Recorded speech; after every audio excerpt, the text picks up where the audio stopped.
But here's the thing, the demand for newspapers is still there. New publications have stepped up to fill the void, a lot of them weekly or bi-weekly. There's even one on the Fraser Coast, and it's a newspaper for children. Alison North is the founder and editor of the FreeTIME Kids newspaper. I had the idea for a few years, but we kicked it off in 2020. A bit of a questionable year for everybody. What a year to do it. I know, a bit of madness, but you've got to start somewhere. Yeah, we started off, our first edition came out in October 2020. Mm-hmm. So what was the idea? Do kids want to read a newspaper? Are they sitting back there with their coffees in their recliner lounges, perusing the funny pages? It's a very good question. I think we just take newspapers for granted because it's part of our generation, but it's a novelty for kids nowadays. Mm-hmm. They're so used to technology that having a tactile newspaper to read through is actually, it's novel for them. Yeah. So it's trying to get kids off the couch, it's trying to get literacy up, it's trying to get more interaction in the community and kind of showcase what our kids are doing so we can all be a part of it and all celebrate it. Yeah. You mentioned it there, tactile. You can hold it, you can see it, you can draw on it. If there's a colouring in page, you can draw on it. Yes, it's not, you can do that with a tablet computer, but it's just not quite the same.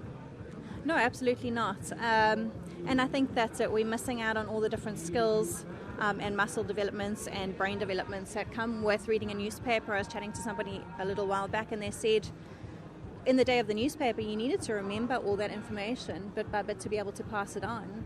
It's not like today where you can just go back onto the internet and find what you were talking about to recall all the facts. It actually took your exercising your memory to make sure that you could remember all the facts. Yeah. So it's using a lot of different skills. Yeah. Mm-hmm. So when you're putting together the latest edition, what goes into the newspaper for kids? We try to make sure that we've got some world news just so the kids can kind of keep their finger on the pulse of, you know, a bigger, wider world.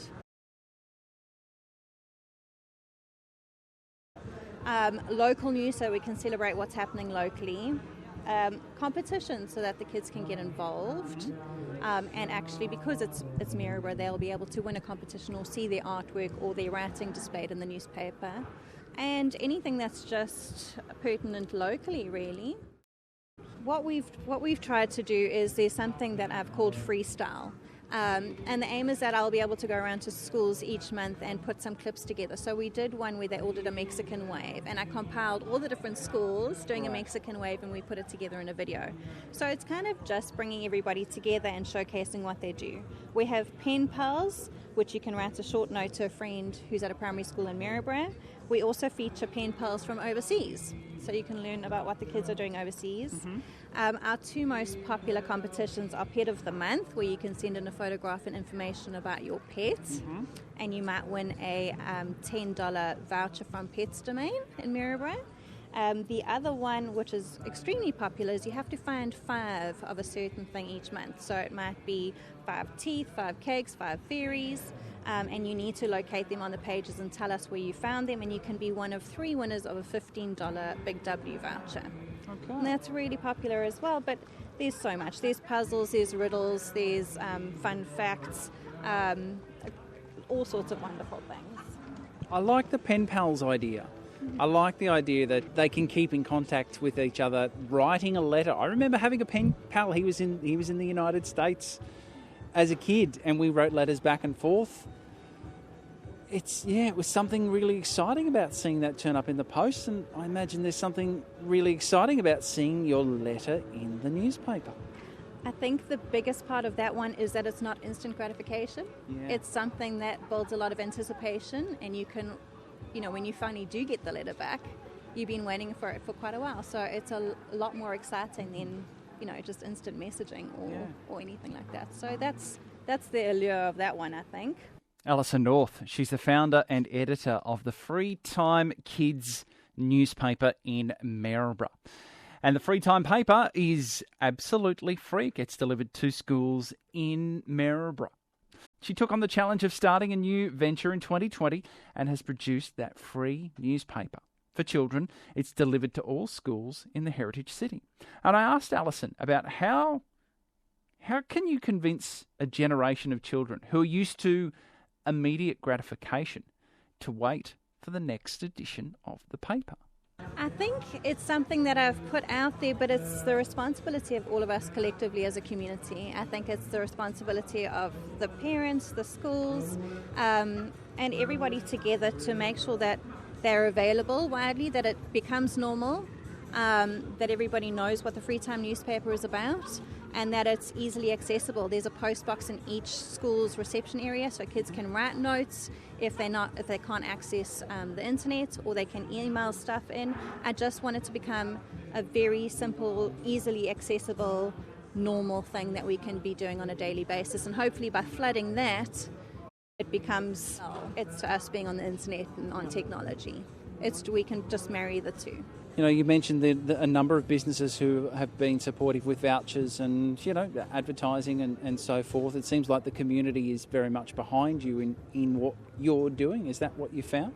I feel like people are very interested because it's different.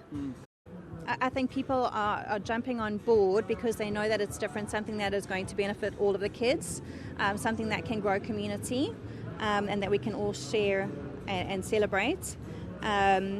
But I think it's also something that's just new and people aren't used to it. So this is my message at the moment, is just trying to get it out so people know that you can send me anything. You can send me art, a video of you doing tricks on your motorbike, anything like that, and we can incorporate it and make it something unique and interesting to celebrate in the newspaper. But absolutely, the community really is interested in getting behind it, and it's been paramount to getting this far. We're on edition number 6 and continuing to grow. Yeah. So if there are teachers listening to this thinking, I'd really like to get my school, my class involved, what do they do? How do they get a subscription? How do they get a copy? So the copies are free issued to all 16 schools in Maryborough and surrounds. We deliver them by hand. What I did last month is I actually put something called the Quick Squiz, and it was a reference for teachers to be able to find the different learning areas and where they are covered in the different parts of the newspaper. So if it was access for writing, they could find it on certain pages. It was outlined clearly because our curriculum is overloaded at the moment, and it's hard for teachers to be able to be fitting this in, but it's really good for extension activities or writing motivation. So teachers have it available to them in Maryborough.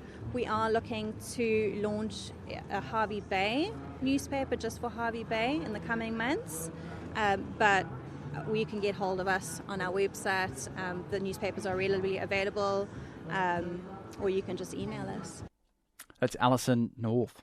She's the founder and editor of the FreeTIME Kids newspaper in Maryborough, and if you would like to find out more, the best thing to do is email her, freetimembh@gmail.com. So that's freetime, M for Mary, BH@gmail.com. Nice and easy. A very big thank you to Ross Kay from ABC Widebay Radio for that interview.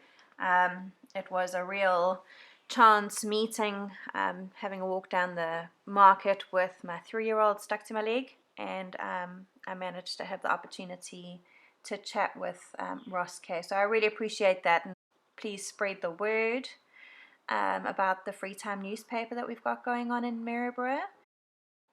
It has been great fun, but also really hard work getting the newspaper off the ground the last 8 months. I've met some amazing people.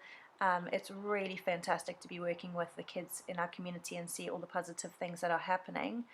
It is getting a little bit harder as we move forward for me to be doing the design, the interviewing, and gathering all the information and doing the deliveries and that sort of thing. So hopefully in the future we will be opening up opportunities for other people to be hopping on board to work with FreeTIME newspaper. So there are lots of possibilities in terms of employment and how we can make this grow into something that Maryborough can be very proud of. So please make sure you support us either by contributing news, information, events, and if you do have a local business and you would like to advertise, please get behind us. I'm available for a chat anytime. We are currently on our 8th edition, so we've printed 8 newspapers since October last year. We print 4,000 newspapers, 3,200 of those go to all of our primary age school kids in prep to year 6 at 16 schools in Maryborough and surrounds. And then the rest of the papers, the other 800 go to the library, cafes, servos, dentists, waiting rooms, and that for a greater exposure. Please keep on watching to see if you see any of your kids or school or anything involved in any of these videos, and please comment and like and share to help support a FreeTIME Kids newspaper. Thank you so much.